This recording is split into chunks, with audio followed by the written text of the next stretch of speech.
Energy. It powers our cities, fuels our technologies, and defines the limits of our civilization. Every advancement we make, from artificial intelligence to interstellar travel, demands more of it.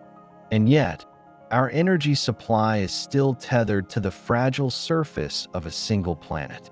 But what if we could tap into a far greater source? A source that burns with the output of 400 billion megaton bombs every second. One that shines not just over nations, but over entire star systems. The Sun. In 1960, physicist Freeman Dyson proposed an idea so bold, so vast, that it redefined the limits of imagination. What if a civilization could enclose its star, building a megastructure around it to capture nearly all of its energy? A Dyson sphere. More than science fiction, more than fantasy, a thought experiment about power, scale, and survival. Today, the idea is being re-examined, not as a wild dream, but as a theoretical endgame for advanced civilizations. Could we ever build one? Should we? This is the story of the Dyson sphere, its breathtaking potential, and its terrifying risks. Forget the image of a solid metal shell around the sun. That's not how it works, and Dyson never suggested such a thing. A true Dyson sphere isn't a sphere at all, but more likely a swarm, an array of satellites, orbiting in dense formation around a star, each capturing a fraction of its energy. This concept, often called a Dyson swarm, solves a fundamental problem. It spreads out the structure, avoiding gravitational collapse, and allows for modular construction. Other variants exist. The Dyson bubble, a cloud of light pressure balanced satellites held in position by solar sails. The Dyson ring, a partial ring or band of collectors, a stepping stone to larger constructs. And the Dyson shell, a rigid, hypothetical solid enclosure, physically impossible with known materials, but still useful for thinking about extremes. No matter the form, the goal remains the same. Harvest the energy of a star, not just a portion, but as much as physics allows. The scale is staggering. The sun emits 3.8x10 superscript 2 watts of energy every second. That's 10 billion times more than current human usage. With a Dyson sphere, a civilization could ascend to Type 2 on the Kardashev scale, capable of using all the energy of its host star. It would be a technological leap unlike anything in history.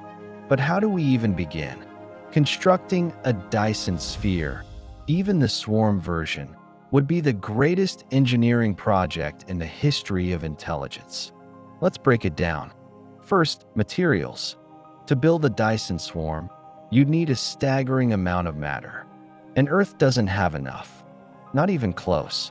Instead, we'd likely harvest material from Mercury, the Moon, or asteroids, airless bodies rich in metals and minerals.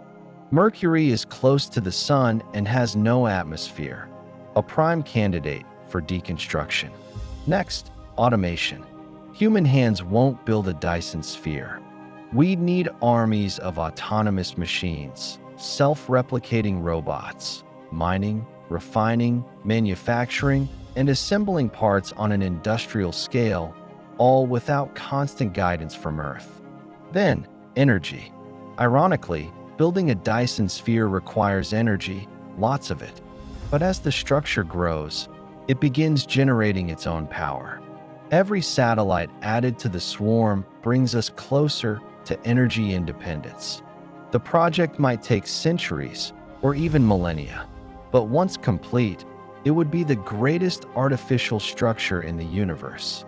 The power to run trillions of minds, power interstellar spacecraft, create artificial worlds. But that power comes with dangers. Imagine a future where energy is no longer a constraint, where poverty, scarcity, and climate collapse are no longer driven by fuel shortages or grid failures. A Dyson sphere would offer unlimited clean energy, enough to power entire planets, moons, orbital colonies, and massive AI infrastructure. Post-scarcity economics. When energy is limitless, many resources become trivially accessible. Desalination, terraforming, and manufacturing become bound only by creativity. Interstellar travel. Energy-hungry technologies like antimatter propulsion, warp drives, or beam power sails become feasible. Digital civilization. A Dyson sphere could support entire simulations of consciousness, billions of digital minds living in virtual worlds, drawing their existence from starlight. It would also act as a shield, protecting inner planets from dangerous solar flares and radiation. In essence, a Dyson sphere would allow a civilization to transcend biology, scarcity, and even planetary dependence. It would be the step from a planetary species to a stellar one. But all great power brings risks. And the bigger the structure, the bigger the consequences if things go wrong. Building a Dyson sphere is not just hard, it's dangerous. Let's start with engineering failure. Even a slight misalignment in satellite orbits could lead to collisions, creating cascading debris, a kind of Kessler syndrome on a solar scale. This debris could damage the sphere, Earth's infrastructure, or block incoming sunlight unintentionally. Then there's thermal regulation. The sphere must absorb and re-radiate energy in a controlled way. Without it, the swarm could overheat, or worse, cause runaway radiation that interferes with nearby planets or even triggers solar instability. Now consider socio-political risks. Such a project would require global or even interplanetary cooperation. If nations or factions compete for control of the sphere, conflict could arise. Sabotage, cyber warfare, weaponization. A Dyson sphere could be turned into a superweapon, capable of directing focused beams of solar energy at targets across the system. A Star Wars-like death ray, but real. Even more existential. What if the project fails catastrophically?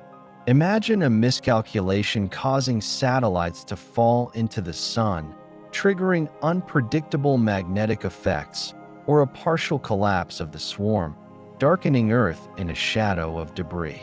In attempting to secure the future, we might imperil it. And beyond all that, lies the biggest risk of all. The construction of a Dyson sphere would be visible across the galaxy. It would change the star's infrared signature, turning it into a point of unnatural heat, wrapped in a shell of megastructure. Any advanced civilization scanning the skies would notice. That means building one could act as a beacon, intentionally or not. Some argue this could lead to first contact. Others are more cautious. Physicist Stephen Hawking once warned, if aliens visit us, the outcome might be similar to when Columbus landed in America. If we broadcast our presence with a Dyson sphere, we may not know who or what is listening. Do we dare light that signal? Do we risk attracting cosmic predators in our bid for power? Or is it already too late, and the only way to survive in a hostile universe is to become the most powerful species first? Beyond science and engineering lies a deeper question. Should we build a Dyson sphere? It promises unimaginable abundance, but at what cost? Some argue it represents a kind of ecological hubris, transforming not just a planet, but a star into machinery.